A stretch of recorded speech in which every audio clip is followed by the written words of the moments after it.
வணக்கம் மக்களே. நம்ம சேனலை ஃபர்ஸ்ட் டைம் பார்க்குறவங்க மறக்காமல் சப்ஸ்கிரைப் பண்ணிக்கோங்க. இப்போ நம்ம பார்க்க போகிறது மகாநதி தான்.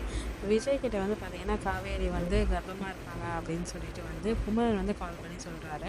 ஏன்னா வந்து காவேரி வீட்டுக்கு இந்த மீடியாக்காரங்கெல்லாம் வந்து ரொம்ப ஆர்ப்பாட்டம் பண்ண போனதில் காவேரி வந்து ரொம்ப டென்ஷனாகி மயங்கி விழுந்துடுறாங்க. அதனால தான் வந்து ஹாஸ்பிட்டல் போட்டு வந்தோம். இப்போ வந்து பார்த்தோம்னா காவேரி வந்து ப்ரெக்னெண்ட்டாக இருக்குன்னு சொல்லியிருக்காங்க. விஜய் நீ கொஞ்சம் சீக்கிரம் வாங்க அப்படின்னு சொன்னோன்னே விஜய்க்கு சந்தோஷத்தானால உடனே அவர் கிளம்பி வந்துடுறாரு.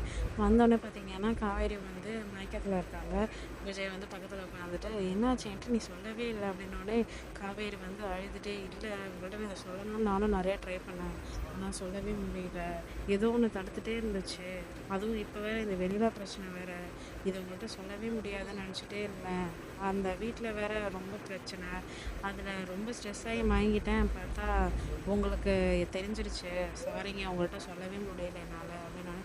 அதெல்லாம் ஒன்றும் பரவாயில்ல, நீ ஆனால் முன்னாடியே சொல்லியிருந்துருக்கலாம். நீ சொல்லியிருந்தேன்னா இந்த பிரச்சனையாவது ஏதாவது நான் பாட்டுக்கு நீ தான் வேணும்னு வந்திருக்கேன்ல, நான் அப்போவே வந்து பேசியிருக்கேன்ல, நீ கூட்டிகிட்டு வந்திருக்கேன்ல, நீ முன்னாடியே சொல்லியிருக்கணும் காவேரி. நீ சொல்லாததுனால தான் இப்போ இவ்வளோ இது.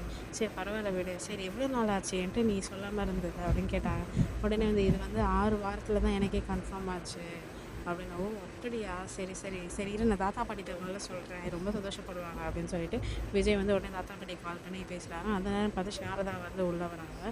உள்ளே வந்துட்டு தம்பி இங்கே பாருங்கள், எங்களுக்கு வந்து இப்போவும் எங்கள் வீட்டு பொண்ணை உங்கள் கூட அனுப்பலாம், எங்களுக்கு வந்து விருப்பம் இல்லை.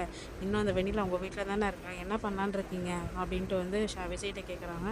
விஜய் வந்து என்ன பதில் சொல்கிறதுனே தெரியாமல், இல்லை கண்டிப்பாக வெண்ணிலாவை நான் வந்து என் வீட்டிலேருந்து அனுப்பிச்சிடுவேன், அவளுக்குன்னு ஒரு வாழ்க்கையை நான் அமைச்சு கொடுக்கணும், ஏன்னா அவங்க அப்பா அம்மா இருந்தது என்னால் தான் அப்படின்னு சொல்லிட்டு எனக்கு ஒரு குற்ற உணர்ச்சி இருக்குது அப்படின்னு சொல்லிட்டு விஜய் வந்து சாரதாட்ட பேசுகிறாங்க. நம்ம சேனல் சப்ஸ்கிரைப் பண்ணாலும் ரொம்ப நன்றி. சப்ஸ்கிரைப் பண்ணாதவங்க மறக்காமல் சப்ஸ்கிரைப் பண்ணிவிடுங்க.